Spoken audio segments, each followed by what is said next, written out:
नमस्कार यार, maths by DK Sharma YouTube channel पे आप लोगों का स्वागत है। आज हम लोग करेंगे सेट है 427 नंबर। और यार आप जितने लोग भी वीडियो देखते हैं वीडियो को लाइक कर दिया करिए। देखिए नीचे अभी होगा बटन एक लाइक का, उस पर अभी के अभी क्लिक करिए। ओके ना, कर दीजिए यार सब लोग देखें।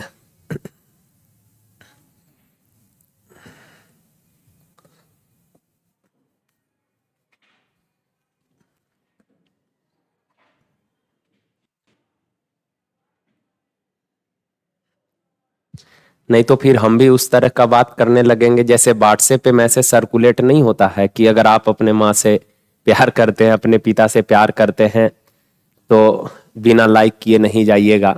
तो ऐसा, अरे नहीं यार ऐसा नहीं है, मतलब अच्छा लगता है। देखिए क्या यार, त्रिभुज के माध्यिकाओं के प्रतिच्छेद बिंदु को क्या कहा जाता है? माध्यिकाओं के कटान बिंदु को कहते हैं सर इन केंद्रक यानी कि सेंट्रोइड। और इन सेंटर यानी अंतः केंद्र। इन सेंटर क्या है? अंतः केंद्र। तो त्रिभुज के तीनों कोनों के समद्विभाजक का, तीनों एंगल बाइसेक्टर का जो कटान बिंदु होता है, कौन समद्विभाजक, ध्यान से, एंगल बाइसेक्टर कौन समद्विभाजक का जो कटान बिंदु होता है उसको इन सेंटर कहते हैं। सरकम सेंटर परिकेंद्र क्या होता है? भुजा के लंब समद्विभाजक का जो कटान बिंदु होता है ना, भुजा के लंब समद्विभाजक, ये है लंब समद्विभाजक, ये इस भुजा का लंब समद्विभाजक। लंब देखें यार, एक लंब होता है, ये परपेंडिकुलर है यानी कि 90 बनाएगा। और एक होता है सर लंब समद्विभाजक। लंब समद्विभाजक कहने का मतलब हुआ लंब भी है और साथ के साथ इस भुजा को दो इक्वल पार्ट में भी डिवाइड कर रहा है, तो इसको लंब समद्विभाजक कहते हैं। तो परिकेंद्र क्या है सर? तो भुजा के लंब समद्विभाजक का जो कटान बिंदु होगा, भुजा के लंब समद्विभाजक का जो कटान बिंदु होगा, इसी को बोलते हैं सर सरकम सेंटर। और ऑर्थो सेंटर क्या है? हिंदी में इसको बोलते हैं लंब केंद्र। लंब केंद्र क्या है यार? तो किसी भी त्रिभुज के तीनों लंब का, तीनों ऊंचाई का जो कटान बिंदु होगा, वहां है लंब समद्विभाजक, वो भी भुजा का लंब समद्विभाजक। यहाँ तीनों अल्टीट्यूड यानी ऊंचाई का जो कटान बिंदु होगा, इसी को हम लोग बोलते हैं ऑर्थो सेंटर। और सेंट्रोइड क्या है? तो माध्यिकाओं का कटान बिंदु सेंट्रोइड होता है। ओके ना, देखिए निम्नलिखित में से कौन सी संख्या 2, 3, 5 से विभाज्य है? 2, 3, 5 से कटेगी यानी कि सर एक बात बताइए, 2, 3, 5 यानी 2 पचे 10 से भी कटना चाहिए नंबर। और 10 से कटने के लिए तो ये फिक्स हो गया कि आखिरी अंक 0 होना ही चाहिए। तो ये ऑप्शन तो खत्म हो गया, ये ऑप्शन खत्म हो गया, बच गया है ये दोनों। अब आगे बताइए, 3 से भी नंबर कटना चाहिए। 2 से 5 और 2 से तो कट जाएगा दोनों। 3 से कटने के लिए अंकों का योग देखना पड़ेगा। तो 5, 4, 9 और ये हो गया 6, 6, 12, 7, 7, 14। ये नंबर 3 से नहीं कटेगा तो बच गया, यही होगा ही, देख भी सकते हैं आप। 5, 4, 9 हो गया, 3 है, 7, 2, 9 है, 6 है, कट गया। देखिए कहा 4567 में, 4567 में छोटी से छोटी कौन सी संख्या जोड़ी जाए कि योगफल 7 से विभाज्य हो जाए? योगफल जो है 7 से कट जाए, तो 7 से डिवाइड कर ले यार। 7 से, एक तो डायरेक्ट जोड़कर भी आप देख सकते हैं यार। 7 छक 42, 7 पचे 35, 7 दूना 14, शेष बच गया कितना? 3। अच्छा, अगर यही पूछता ना कि 4567 में से क्या घटा दें कि प्राप्त संख्या जो है 7 से कट जाए, तो शेष को डायरेक्ट घटाइएगा, जो रिजल्ट आएगा 7 से कटेगा। और अगर जोड़ने की बात किया है तो भाजक और शेष के डिफरेंस को अगर नंबर में जोड़िएगा ना, भाजक और शेष, 7 और 3 का डिफरेंस कितना? 4। 4 को नंबर में ऐड करिएगा, जो परिणाम आएगा वो भी 7 से कटेगा। तो यह जोड़ने को बोला है घटाने को, तो जोड़ने वाली संख्या पूछा है, यानी भाजक और शेष का डिफरेंस कितना जोड़िएगा? 4 ऐड करिएगा। क्लियर है बात? चलिए देखिए क्या हुआ, छोटी से छोटी संख्या ज्ञात करें जिसके द्वारा 1200 को एक पूर्ण वर्ग बनाने के लिए गुना किया जाए। तो अच्छा, यहां तो ऑप्शन है आसान, तो कर लेते हैं ऑप्शन से। 12 दूना 24, 2 से गुना करेंगे 2400, पूर्ण वर्ग है नहीं सर। 12 तिया 3600, 3 से गुना करेंगे तो आ जाएगा 3600, और ये 3660 का स्क्वायर होता है। 4 से 12 चौक 48, परफेक्ट स्क्वायर है नहीं। 12 पचे 60, 12 पचे 60 यानी 6000 भी परफेक्ट स्क्वायर नहीं है ना? तो खत्म हो गया, बच गया कौन? बी। कहा कि 24 आदमी एक काम को 9 दिन में पूरा करता है, ठीक है, यानी 24 आदमी के लिए 9 दिन का काम है। आगे कहा कि उनके द्वारा काम शुरू करने के 3 दिन बाद 8 और आदमी उनके साथ जुड़ गया। अच्छा, 3 दिन बाद 8 आदमी और जुड़ गया, तो बताइए ना, 24 आदमी के लिए 9 दिन का काम था, सबने मिलकर 3 दिन तक काम किया, उसके बाद 8 लोग आया तो 3 दिन तक कर लिया, तो शेष काम बचा है कै दिन का, 6 दिन का, तो ये रिमेनिंग वर्क आ गया मेरे भाई। इतना काम जो है ये शेष काम है। अब आगे सवाल का 8 आदमी और आ गए, 24 थे 8 और आ गए तो आदमी हो गए कितना, 32 का। ये सब लोग मिलकर शेष काम कै दिन में, मान लेते हैं डी दिन में। तो सर 8 तिया 24, 8 चौक 32, 2 दूना 4, 2 तिया 6, 9/2 यानी 4.5, 2 इधर आके बट्टा में ना, तो 9/2 यानी 4.5, ऑप्शन बी। देखिए कहा यार, कल भी ऐसा सवाल किए थे कि दो संख्याओं का HCF और LCM 5 और 120 है। का यदि दो संख्या का योग 55 है, मान लेते हैं यार संख्या X और Y, इन दोनों का योग दिया है कितना, 55। अच्छा, एक रिलेशन तो आप सबको पता है, LCM गुना HCF बराबर होता है फर्स्ट नंबर गुना सेकंड नंबर। तो सर LCM गुना HCF यानी LCM 122 गुना HCF है 5 बराबर फर्स्ट नंबर गुना सेकंड नंबर। क्लियर है बात? यानी संख्याओं का गुणनफल भी अपने को मिल गया, संख्या का योग भी मिल गया। अब का संख्या के व्युत्क्रम, व्युत्क्रम कहने का मतलब हुआ इनवर्स, संख्या के इनवर्स का सम क्या होगा, तो पहला संख्या x है, x का इनवर्स होगा 1/x, दूसरा y है तो y का इनवर्स होगा 1/y, और इनका योग ही तो पूछ रहा है, तो एलसीएम हो जाएगा x/y। ऊपर में क्रॉस करेंगे y प्लस x, अरेंज करके लिख लीजिए x plus y, x plus y का मान है 55, वो x into by, x Guna by है 120 गुना 5 से काटिएगा 11 बार, यानी 11/120, ऑप्शन डी। ठीक है ना? देखिए कहा P एक काम के 1/2 भाग को 10 दिन में। अच्छा, आप लोग थोड़ा मेंटली करिएगा, ऐसे सवालों में ज्यादा टाइम खराब नहीं करना है, आसान सा सवाल है। कहा 1/2 भाग काम 10 दिन में, आप बताइए ना 1/2 भाग काम 10 दिन में, तो पूरा काम क्रॉस करिएगा कितने दिन में, 20 दिन में। आगे कहा Q उसी काम का 1/5 भाग 4 दिन में, तो पूरा काम 4 पचे 20 दिन में। क्लियर है बात? तो कहा दोनों एक साथ मिलकर वह काम करे कितने दिन में कर देगा, तो आप बताइए। ऐसे तो 10 दिन हो ही जाएगा, ठीक है ना, लेकिन आप देखें 20 और 20 दोनों इक्वल टाइम ले रहा है, एलसीएम 20 से कम 20 से कम 20, यानी P पर डे एक काम और Q भी पर डे एक काम, दोनों मिलकर पूरा काम कै दिन में, तो दोनों के एफिशिएंसी से डिवाइड कर दीजिए, कितना दिन, 10 दिन। क्लियर है? सॉरी देखिए, अच्छा सवाल है ये। का दोनों A और B 272 किलोमीटर के दूर स्थित दो स्थान से बढ़ना शुरू करती है। दोनों A और B 272 किलोमीटर दूर दो स्थान से एक दूसरे की ओर चलना शुरू करती है। जैसे देखिए ना, ये 2 स्थान है और इन दोनों स्थानों से A और B एक दूसरे की ओर चलना शुरू करती है, और ये दोनों पॉइंट्स जो है एक दूसरे से 272 किलोमीटर के डिस्टेंस पे है।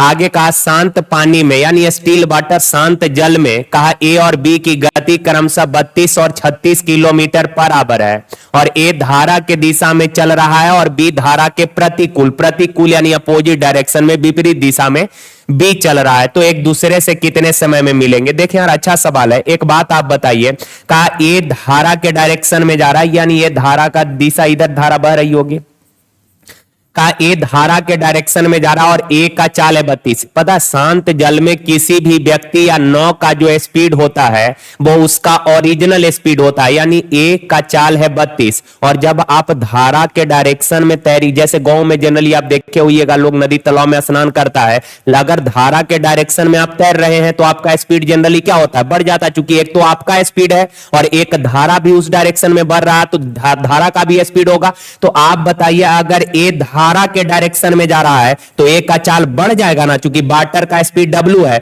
A का चाल 32 है, तो A जब धारा के दिशा में जा रहा है तो A का चाल होगा 32 प्लस W, यानी A का चाल मालूम हो गया।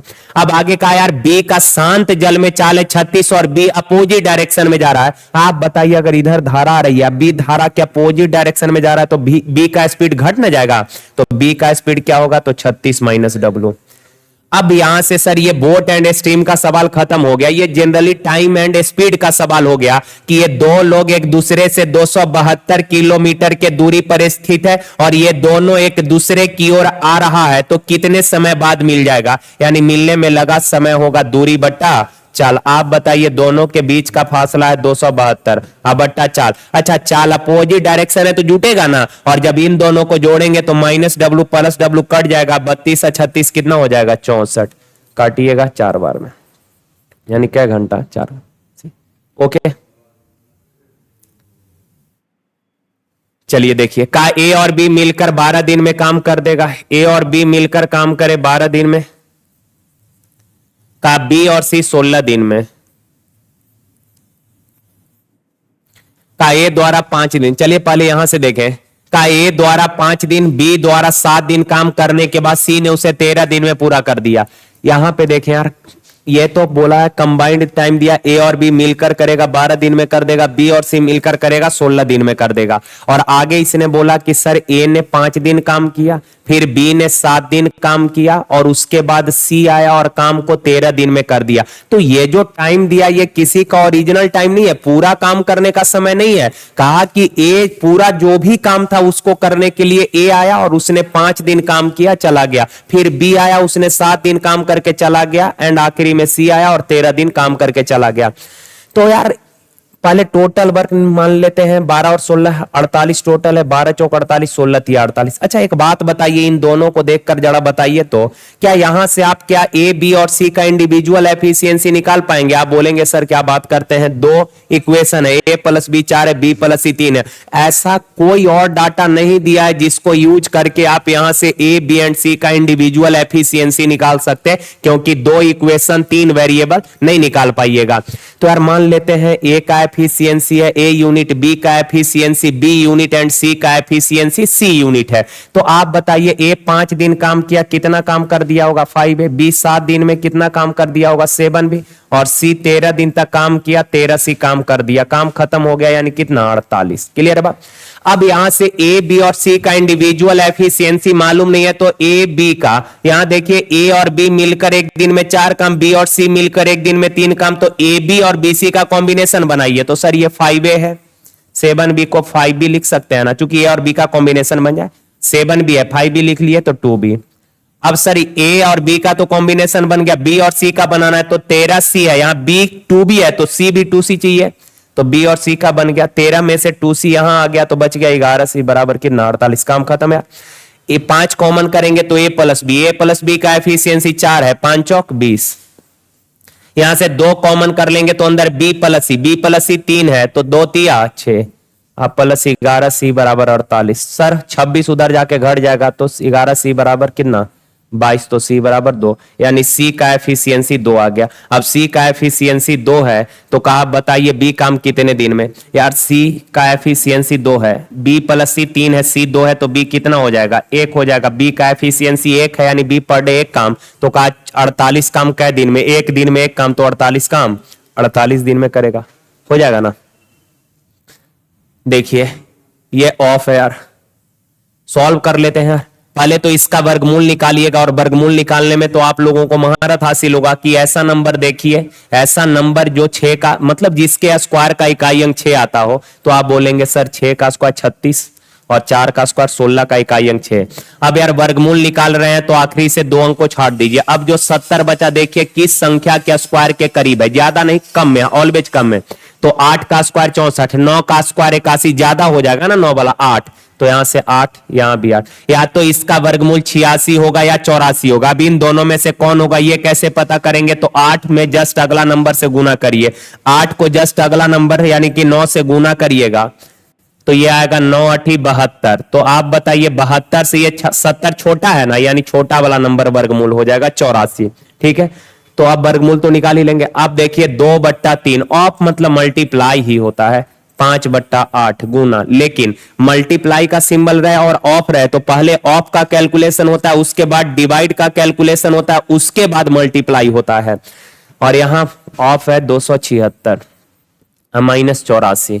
अब इनको पहले सॉल्व कर लेते हैं यार, 3 से 9 बार में 3 दूना 6, 2 से 4 बार में 4 दूना 8, 4 तिया 12, तो 23 5 115 में से 84 घटाइए 1, 8 3 11 31।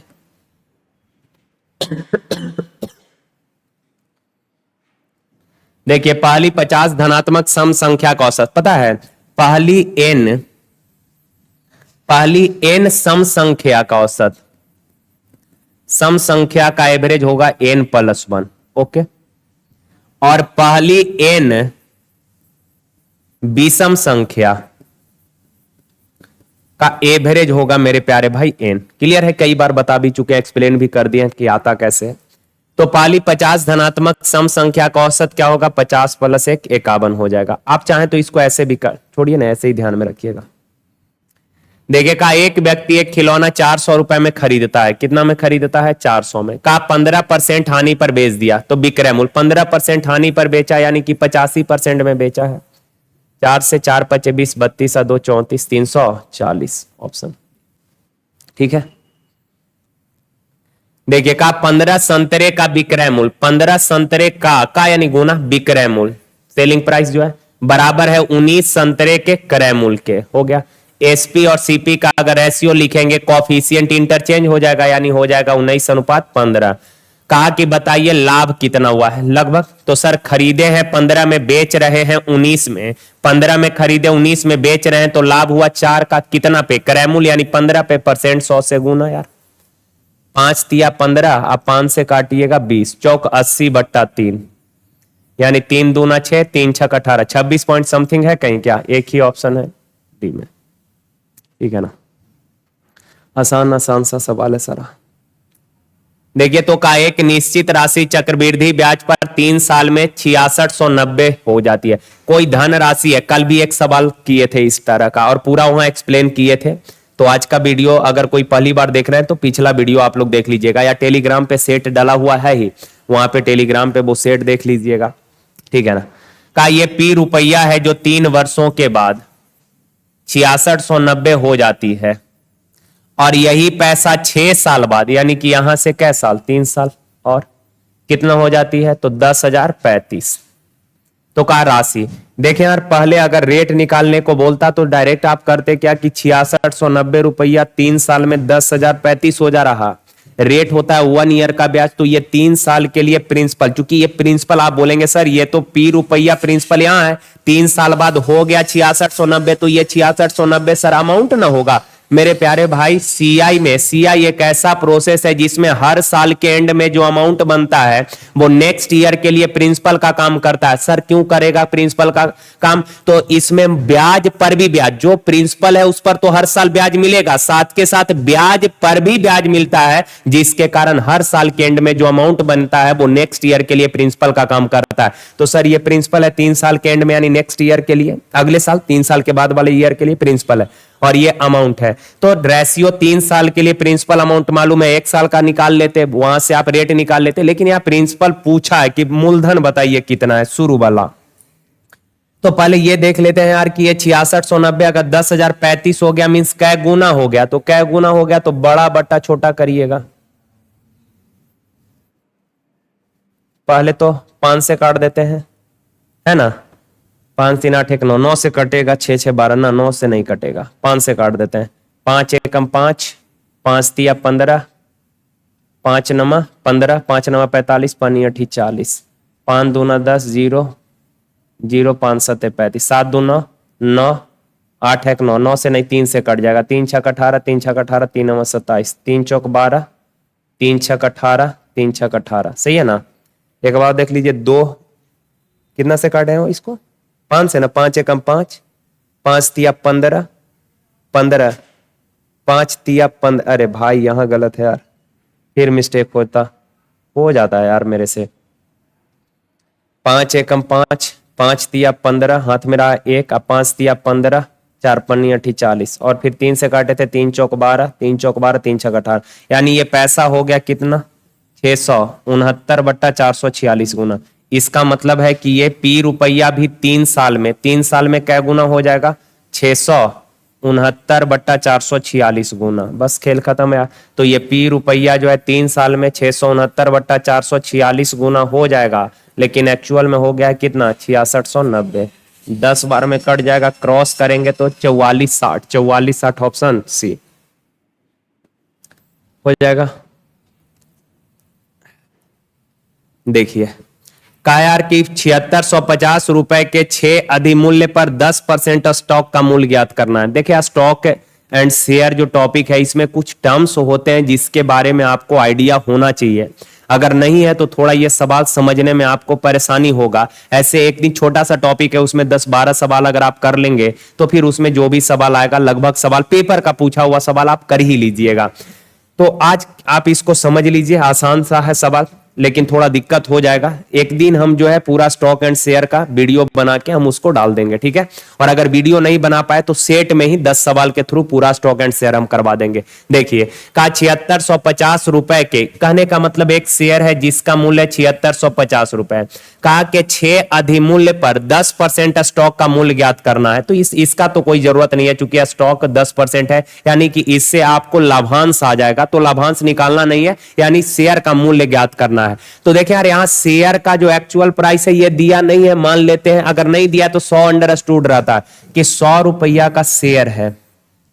अधिमूल्य कहने का मतलब कि मूल्य 6 रुपया अधिक हो गया। 100 रुपया का शेयर है जिसका मूल्य हो गया है बढ़कर 106 रुपया, ठीक है ना।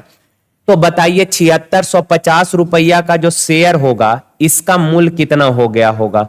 तो 106 अब बट्टा 100 अब गुना 7650, 0 से 0 यार, ठीक है ना। अब 5 दूना 10, 5 से काटिएगा 1, 5 पचे 25, 5 तिया 15 और 2 से काटिएगा 2 पचे 10, 2 तिया 6, 2 पचे 10, 2 तिया 6, 3 तिया 9 कहीं है इकाई स्थान पर, 2 2 9 है हो। तो गुना कर लेते हैं यार, 5 तिया 15, 5 पचे 25 और 1 26, 5 2 7, 3 से करेंगे 3 तिया 9, 3 पचे 15, 3 1 4, यानी कि 9, 5 5 10, 6 4 10, 1 11, 7 1 8, 81 0 9, ऑप्शन बी, ठीक है। कोई दिक्कत नहीं, 1 मिनट यार।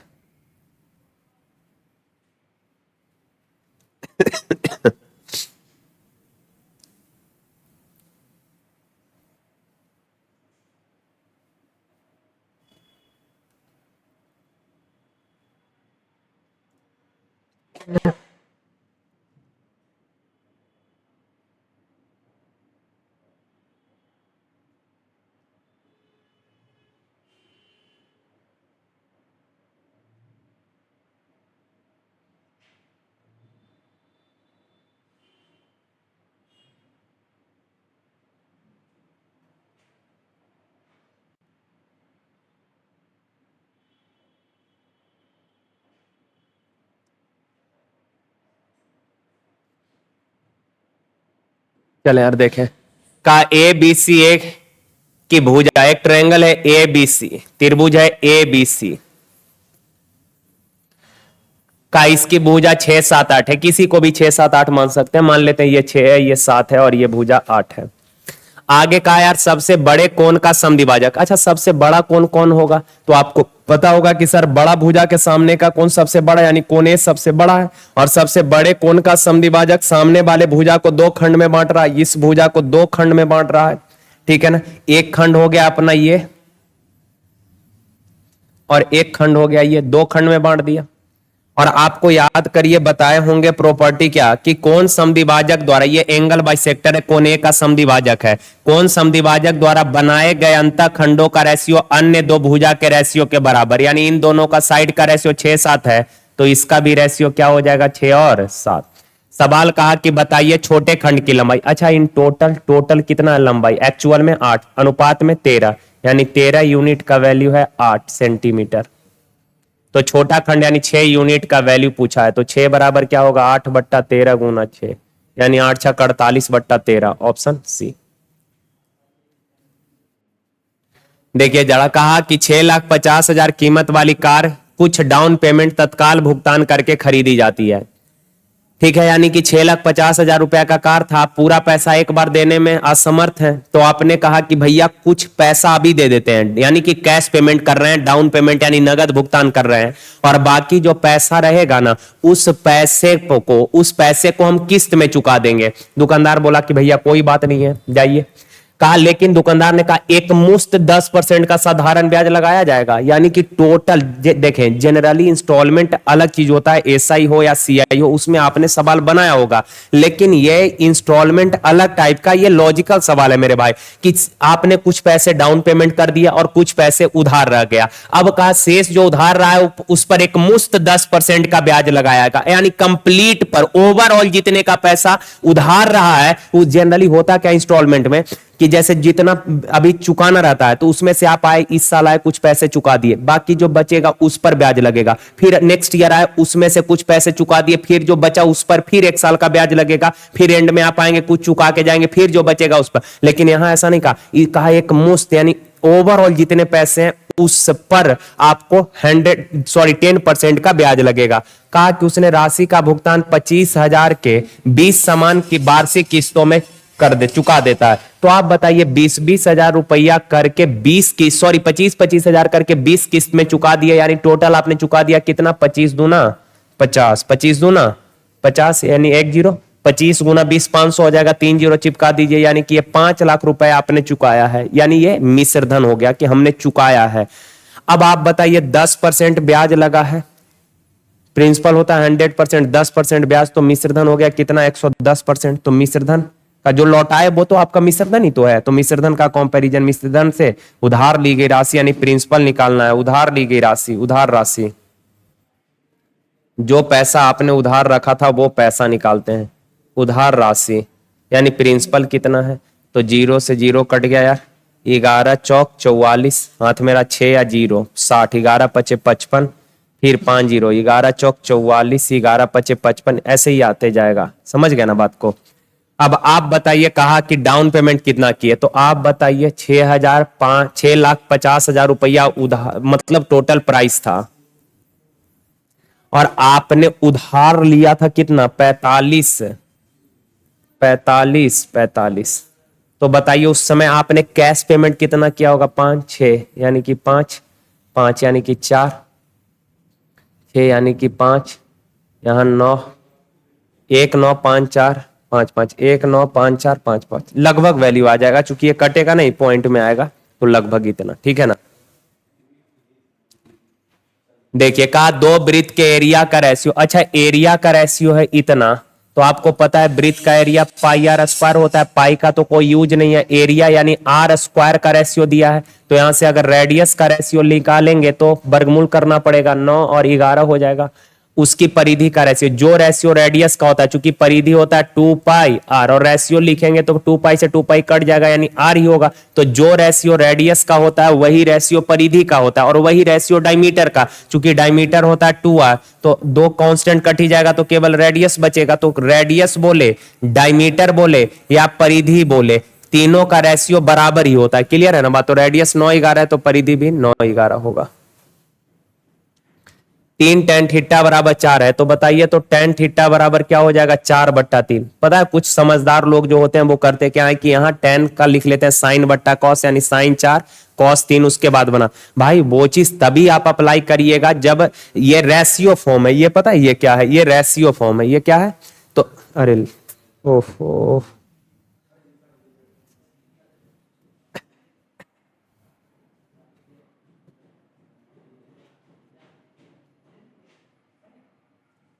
कहां पे सेट है सर, देखिए जरा,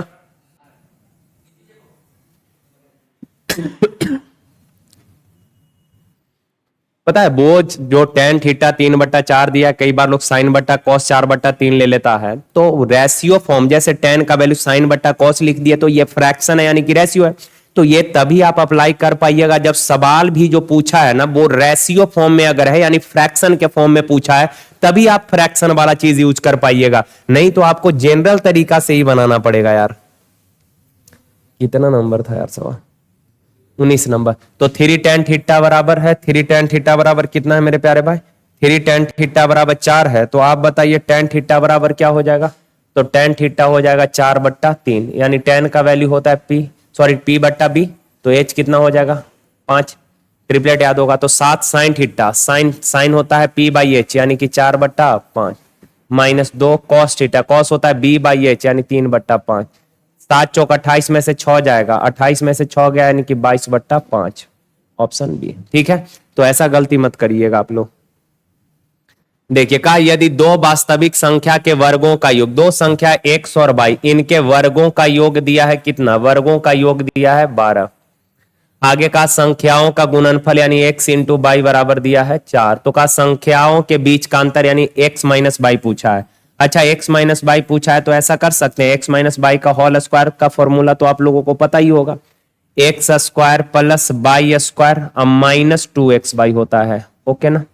तो आप बताइए x square plus by square तो 12 है ही यार, माइनस एक्स बाई 4 है तो 4 दूना 8, 12 में से 8 जाएगा 4, एक्स माइनस बाई का होल स्क्वायर 4 है तो एक्स माइनस बाई बराबर क्या होगा, स्क्वायर हटाएंगे इधर वर्गमूल हो जाएगा कितना 2। आसान सा सवाल था ये भी। देखिए का ए और बी मिलकर 20 दिन में काम निपटा देगा, ए और बी मिलकर काम करे, काम 20 दिन में कर देगा। कहा बी और सी मिलकर 15 दिन में, बी और सी मिलकर काम करे तो काम को 15 दिन में कर देगा।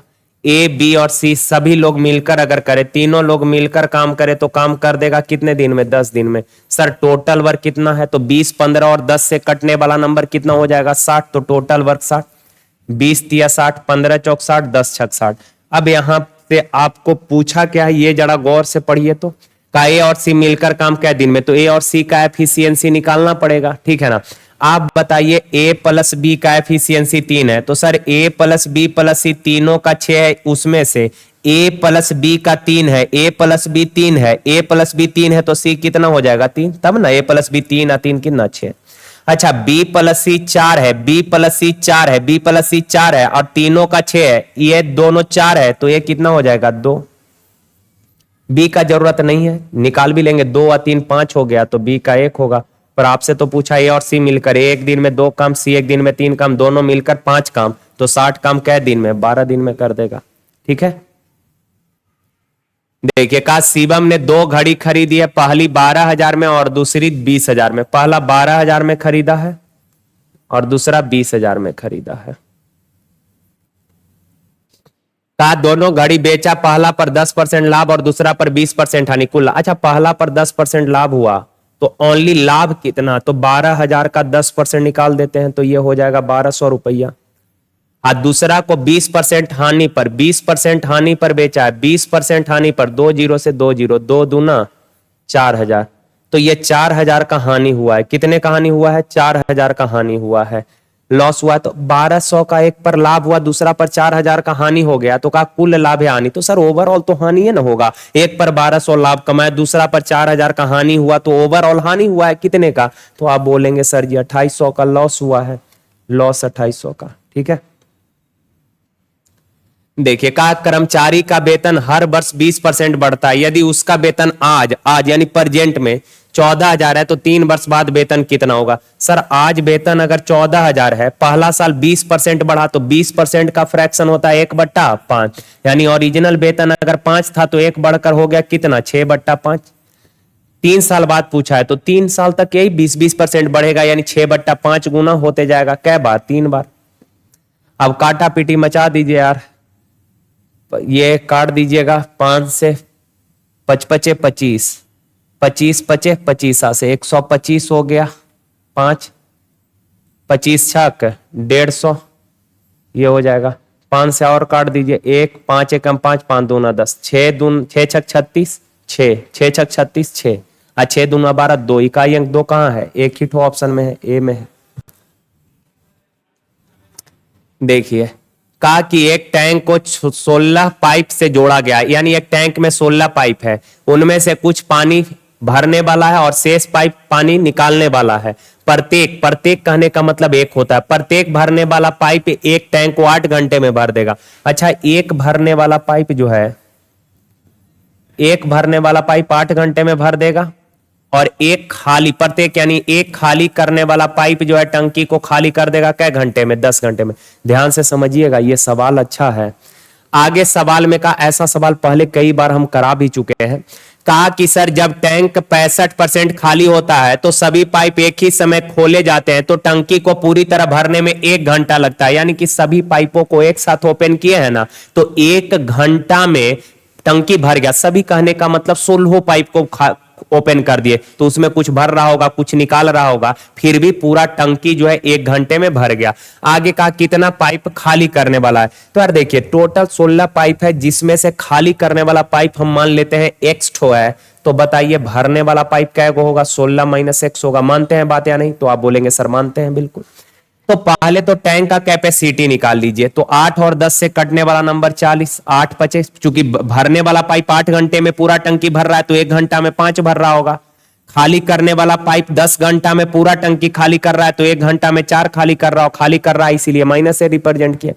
कहा कि टंकी 65% खाली है, तो 40 लीटर है जिसमें से कुछ पहले से भरा हुआ है, पहले से 35% भरा हुआ, 65% खाली है। तो सर 40 का 65% अगर निकालिएगा, 5 से 13, 5 से 20, 20 दूना 40 यानी 13 दूना 26 लीटर खाली है। 26 क्या है, खाली है। और कहा दोनों को ओपन किए 1 घंटा में भर गया। एक बात बताइए ना यार, भरने वाला एक पाइप 1 घंटा में कितना भरेगा, 5 लीटर। भरने वाला एक पाइप 5 लीटर भरेगा और पाइप है क्या गो, 16 माइनस एक्स। तो एक पाइप इतना 16 माइनस एक्स पाइप कितना भर देगा, 16 माइनस एक्स से मल्टीप्लाई। खाली करने वाला एक पाइप 1 घंटा में कितना खाली करेगा, 4 लीटर खाली करेगा। और है पाइप क्या गो, एक्स गो। एक पाइप 4 खाली करेगा तो एक्स पाइप कितना खाली करेगा, एक्स से मल्टीप्लाई। इतना भरा, इतना खाली किया और फाइनली टंकी भर गया क्या लीटर, 26 लीटर। तो सर 15 छक 90 minus 5x minus 4x minus का 9x हो जाएगा बराबर में 26। तो 9x बराबर 26, इधर आके 16 85 न होता है वो, 26 इधर आके घटेगा 4 यानी कि 54। 9 से काट दीजिए 6 बार में, यानी x का वैल्यू 6 आया। खाली करने वाला यानी x का वैल्यू पूछा है, यानी क्या वो पाइप है खाली करने वाला 6 गो। भरने वाला अगर बोले होता तो 10 पाइप। क्लियर है? देखिए कहा कंपनी ने 700 पुरुष और 300 महिलाओं को रोजगार दिया है, ठीक है। औसत वेतन 450 रुपया पर डे था। उन सबका यानी ओवरऑल जितने भी कर्मचारी हैं उन सबका औसत वेतन 450 रुपया पर डे है। कहा यदि एक पुरुष को एक महिला के तुलना में 50 अधिक मिला है तो कहा महिला का दैनिक मजदूरी। देखें एलिगेशन से भी कर सकते हैं, एलिगेशन से ही आसान भी रहेगा। कहा यार कि मैन है वोमैन है, कहा इन दोनों में कितना कितना मजदूरी नहीं पता, लेकिन ये पता है मैन का मजदूरी वोमैन से 50 रुपया ज्यादा। साफ साफ लिखा है कि आदमी का मजदूरी महिला से 50 रुपया ज्यादा। आदमी का मजदूरी जो है महिला से कितना ज्यादा है, 50 रुपया। आदमी का मजदूरी महिला से 50 रुपया ज्यादा है, बोला है 50 अधिक है। और इनका ओवरऑल औसत वेतन कितना, सारे कर्मचारी का 450 रुपया। आप बताइए पुरुष है 700, महिला 300, तो इनके संख्या का रेशियो हो जाएगा 7:3। पता है एक कॉन्सेप्ट आप लोग को पता होगा मिक्सचर में कि इन दोनों का जो डिफरेंस होता है, अधिक या कम कहने का मतलब डिफरेंस है। आदमी का वेतन महिला से 50 ज्यादा है, यानी दोनों के वेतन का डिफरेंस है 50। डिफरेंस हमेशा इस रेशियो में डिवाइड होता है। तो 50 को अगर 7:3 के रेशियो में डिवाइड करिएगा, 7:3 10, 10 बराबर 50 तो 1 बराबर 5, 1 बराबर 5 तो 7 बराबर 35 और 3 बराबर 15। यानी 7 यूनिट का वैल्यू 35 है और 3 यूनिट का वैल्यू 15 है। अब देखें यार ये आपको पता होगा ये कॉन्सेप्ट कि सर ये दोनों वैल्यू जो होता है इसके बीच में होता है, यानी एक जो होगा अगर इससे ये छोटा है तो 100% ये बड़ा होगा, अगर ये बड़ा है तो 100% ये छोटा होगा। कहा कि मैन का जो वेतन है वोमैन से 50 ज्यादा, यानी ये बड़ा है और ये छोटा है। और अगर ये छोटा है तो इन दोनों का अंतर लिख दीजिए, 450 में से 35 घटाइएगा तो 5 1 4 415 ऑप्शन सी। तो इस तरीके से कर लेना है, ठीक है बात। देखिए कहा एक व्यक्ति ने एक वस्तु 4% हानि पर बेची, कोई बात नहीं। आगे का उसने इसे 1% लाभ पर बेचा होता तो 42.5 रुपए अधिक मिलते। 18% लाभ प्राप्त करने के लिए विक्रम, अच्छा पहले 4% हानि पर बेचा था, अब 1% लाभ पर बेचने की बात कर रहा है।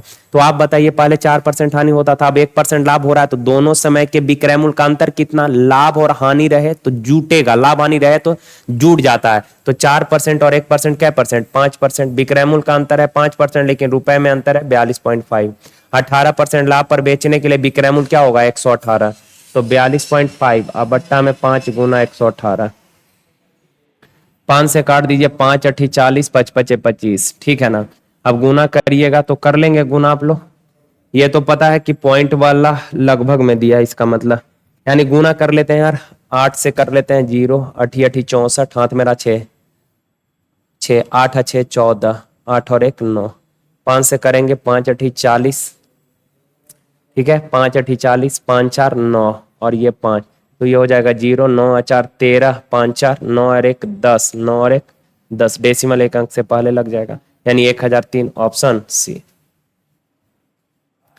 देखिए का 65 पुरुष 100 महिला एक फर्म में काम करते हैं। एक मास भर्ती अभियान के दौरान का समान संख्या में पुरुष और महिला, समान संख्या में पुरुष और महिला की भर्ती की जाती है, यानी कि जितने पुरुष उतने महिला, और भर्ती के बाद उनका रेशियो 3 4। कितना आसान सवाल है यार। मान लेते हैं एक्स पुरुष शामिल कर लिए तो एक्स महिला भी शामिल किए होंगे।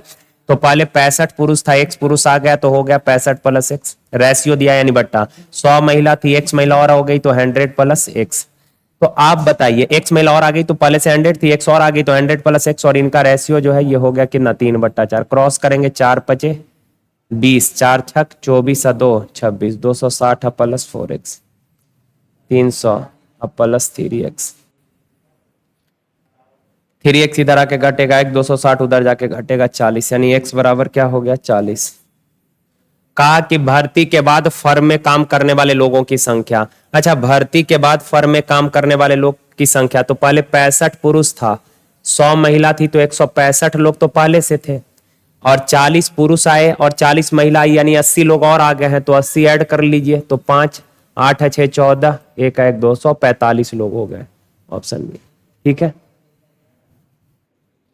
देखिए एक वस्तु पर लाभ प्रतिशत और छूट प्रतिशत 25% और 30% है, यानी प्रॉफिट 25% दिया है और डिस्काउंट जो है ये 30% दिया है। सुनिए ना, एक बात बताइए तो जरा यार, सीपी और एमपी का रेशियो बताए थे। एमपी होता है 100 प्लस प्रॉफिट और सीपी होता है 100 माइनस डिस्काउंट। उस वाले तरीके से भी आप कर सकते हैं और जनरल तरीके से भी कर सकते हैं। बताइए तो डिस्काउंट किस पर मिलता है? अंकित मूल्य पर, यानी मार्क प्राइस अगर 100 है, उस पर आपने 30 का डिस्काउंट दिया, मीन्स बेचा होगा कितना में 70 में, का आपको 25% लाभ हुआ, 70 में बेचे 25% लाभ हुआ, तो बताइए क्रय मूल्य निकाल लेते हैं। 70 में बेचे तो 70 विक्रय मूल्य है ना, 25% लाभ हुआ तो विक्रय मूल्य 125 होगा, तो विक्रय मूल्य का कंपैरिजन विक्रय मूल्य से कर लिए। क्रय मूल्य निकालना है तो 100 से गुना, 25 पचे 25 चौक 100, 5 से 14 पचे 70, यानी 14 चौक 56 यूनिट। ये क्रय मूल्य आ गया, विक्रय मूल्य मालूम है, अंकित मूल्य मालूम। आगे कहा कि सर अंकित मूल्य और क्रय मूल्य का अंतर 1331 है, अंकित मूल्य और क्रय मूल्य का अंतर 1331 है, अंकित मूल्य और क्रय मूल्य का अंतर अनुपात में कितना जरा देख लीजिए तो 44 है। विक्रय मूल्य पूछा यानी 70 का वैल्यू, 11 चौक 44, 11 से 1, 11 दूना 22, 11 एकम 11, 2 दूना 4, 2 से 35 दूना 70। यार 35 एकम 35, 5 है क्या? 35 एकम 5 ही, ये तो होगा नहीं, ये दोनों में डाउट है। देख लीजिए 35 एकम 35, हाथ मेरा 3, 35 दूना 70, 3 73, हाथ मेरा 7, 35 7 42, अब बट्टा 2 से डिवाइड करेंगे, 2 दूना 4, 2 एकम 2, 2 एकम 2, 2 सते 14, 21 17, एक ही ऑप्शन में। आगे लिखने पॉइंट में लिखने का जरूरत नहीं, इतना ही से काम हो गया। देखिए कहा त्रिभुज ए बी सी में ए बी और ए सी भुजाएं क्रमशः पी और क्यू बनाती है, यानी पी और क्यू तक बढ़ाई गई है, ऐसा भी लिख सकते हैं, पी और क्यू तक बढ़ाई गई है। तो देखिए जरा, त्रिभुज है ए बी सी का, ए बी और ए सी भुजा को जो है हमने पी और क्यू तक बढ़ा दिया है, इसको पी तक बढ़ाया और इसको क्यू तक बढ़ाया।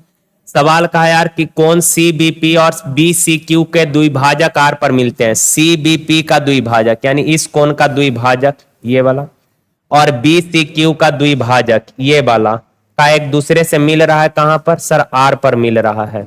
तो सवाल कहा कि अगर कोण ए 44 है, कोण ए कितना डिग्री है? 44 डिग्री है। कोण ए कितना डिग्री है? 44 डिग्री है। तो ये वाला एंगल का मान पूछा है, सॉरी बी आर सी का आधा, बी आर सी इस कोण का आधा। तो बाह्य कोण समद्विभाजक द्वारा बना हुआ कोण क्या होता है? तो 90 माइनस, इंटरनल रहता है तो 90 प्लस a/2, बाह्य है तो 90 माइनस a/2, तो 44 का आधा 22, यानी ये आ जाएगा कितना? 68। और कहा है कि बी आर सी का हाफ पूछ रहा है, तो 68 का आधा निकालिएगा, कितना हो जाएगा? 34। कोई बात? ठीक है, चलिए देखिए कहा रोहन ने साधारण ब्याज पर एक निश्चित राशि उधार ली। ब्याज दर पहले 3 वर्ष के लिए 3% है, पहले 3 साल के लिए 3%, अगले 5 साल के लिए 4% और 7 वर्ष के लिए 6%। यदि उसने ब्याज के रूप में 2485 रुपए का भुगतान किया तो उधार ली गई। कितना आसान है यार, 3 वर्ष के लिए 3% रेट है, रेट यानी एनुअल होता है, वार्षिक होता है ना, हर साल 3% ब्याज लगेगा, तो 3 साल में क्या परसेंट? 9%। 5 4% की दर से 5 साल का ब्याज 20%, और 7 वर्षों में 6% की दर से 7 वर्ष का ब्याज 6 सतह 42%। टोटल 9 2 11 4 2 6 और 1 7 71%। लेकिन ब्याज मिला है कितना? तो सर 2485।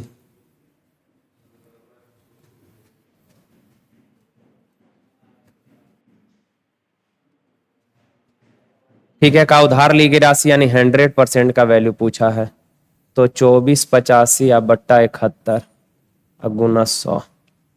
ठीक है, 5 71 से काटिए तो 3 बार में लगेगा, तो 3 सतिया 21 213, तो 248 में से 213 घटाएंगे तो 5 और ये 3 5 और अगेन 5 बचेगा, 5 7 5 35, यानी कितना? सतिया 21 3 बार और 5 35 बार, तो 3500 ऑप्शन बी। ठीक है ना? तो चले यार, आज के लिए यहीं तक मेरे प्यारे भाई। थैंक यू यार, धन्यवाद, थैंक यू।